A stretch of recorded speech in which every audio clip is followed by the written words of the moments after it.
tutorial on how to set up a right hand power shot. The topic for today is setting up a right hand, okay, whether it's a straight right, a hook or an uppercut. So we're going to look at how to set up a right hand instead of just a regular jab and then a right hand on the end. So we're going to look at 4 different ways. Okay? The first thing we're going to do is going to work a double jab, one to the head, one to the body.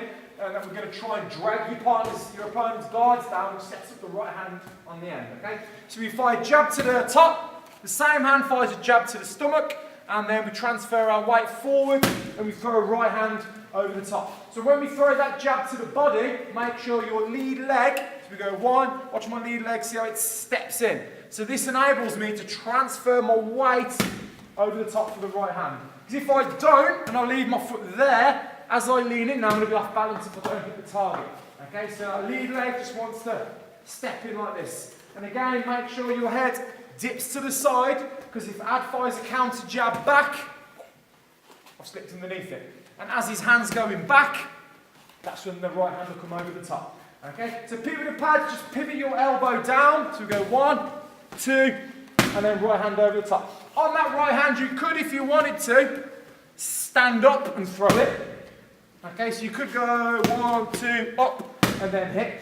But that's putting yourself back in quite an easy position to hit. A good way to do it is just to keep your head low and to transfer your weight forward so the punch is coming out of their peripheral vision a little bit more. Okay, just bounce up on your toes. When you're ready, just touch, right hand over the top. And you want to try and get it a bit more fluid. So it's obviously the quicker and more fluid you do it, the harder it is for your opponent to block. Okay, so number 1 is jab, jab. And we set the right hand up to come over the top. Okay, let's go with your partners. The second one, we're going to do a double punch off our left hand again. We're going to jab, hook, hook, hook.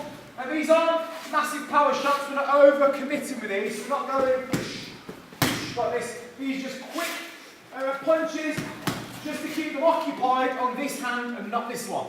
Okay, and on the end, we're going to add straight right. Or you could even add an uppercut as well. If me and Adam are in close sort of sparring, I'll go 1. See how we straight away as I fire that hook, he brings that hand up, which opens this side for a right cross or for an uppercut. You might try and cover and duck a little on the hook. You can fire the uppercut through them. If he leans back like that, do the right hand instead. So you've got 2 options. Mix them up with your partner and see which one feels the best. Okay, so you have jab, hook, straight right, or you have jab, hook, uppercut. Okay, depending on which one you want to do. But again, don't overcommit with the first 2 punches. They just need to be quick. You're just pouring your hand out nice and quick to try and get them to block the jab. Cover from the hook, which is exposing this side of the head for the right hand. So the third way to set up a right hand is we're going to go with a kick. So the pad holder's going to leave the pad there. We're not aiming to slam a power kick in, although you would do. It's just there just to touch. Okay, so it's moving around, just a switch round kick.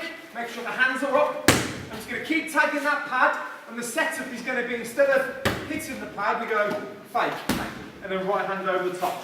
Let's say me and Adam sparring, so just move my hand, and I've slammed a few power round kicks in, and I've done another one, and he's thinking, they're going to work. I fake. He's contemplating and concerned with blocking that, and that's what sets the right hand up. So hopefully his guards and his attention are going to come down to that kick. So he wants to stop that kick.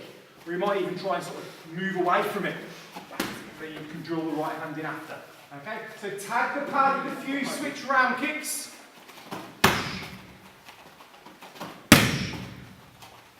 Kneel. And then hit. It's got to be believable. So it needs to be, the kick, the fake, needs to come up into their vision. It's no good just doing that. Okay, it's not going to be concerned. Everything about the kick needs to be believable. Okay, everything about the fake needs to be believable. So you need to get that knee up fast, so you're about to do a kick. There should be no difference. The only difference is, on the kick, you extend the leg and hit the pad. But everything else up to that is the same. And then you just land, and fire right hand on the end. Okay, without falling into it. So don't go and just dive into it. Alright, control the leg, place it down, right hand on the end. Okay, practice that guys, let's go. We're going to fake, well we're going to do a spinning hook kick. We're not actually aiming to hit your opponent with a spinning hook kick. Which some of you are glad about. So we're not actually aiming, so I was going to put the pad up, so we're not actually aiming to hit the pad with a spin hook kick. You can put it up and you can tag the pad, move, tag the pad. But then when we do this, we abandon it, land, and then we move in with the right hand. And again, it's just to cause some sort of reaction, just to get them to react to the spin kick. A lot of people panic when spin kicks come. Because generally people can't do spin kicks very good. When you're sparring with someone and all of a sudden flings a spinning kick around 100 miles an hour, people panic because they're not used to it, they don't know how to block them properly. So let's say I've done that and I've sort of panicked and got his arms out.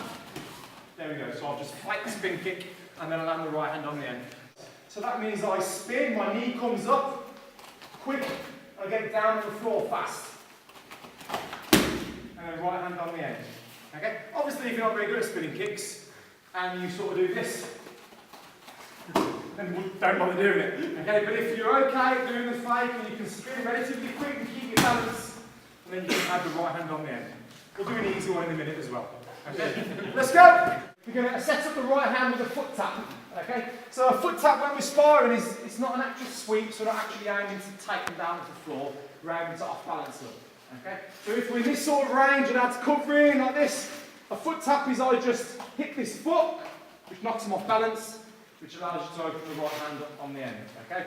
Now, if you've not got foot pads on, watch it because ankle against ankle isn't that much fun. Alright, so just do it lightly, don't platter your ankles together. So the way we set it up is he's going to stay busy, do a few little punch onto your partner to get them to cover up, and then you have to step this foot out. So if I just try and do the sweep now and knock myself off balance, okay? So I step my one foot out, my back foot, my left foot hooks and just pulls this one, and generally what you find is that people will go, as they're covering and this foot's hit, this will happen. They'll get knocked off balance because obviously they're worried about getting hit, so they're covering up and they do this, okay? It knocks them off balance.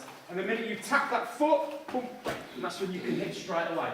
Okay, so we're setting up with a cross or an uppercut, or even maybe a body hook. I might slam a hook into the body on the end. Obviously, it all depends on how their hands go when you knock them off balance. So the way we do this 1 for 1, again, I stress just being gentle with your feet. Just tag you, don't do it from this distance here, it's got to be in close. Touch, right hand. No,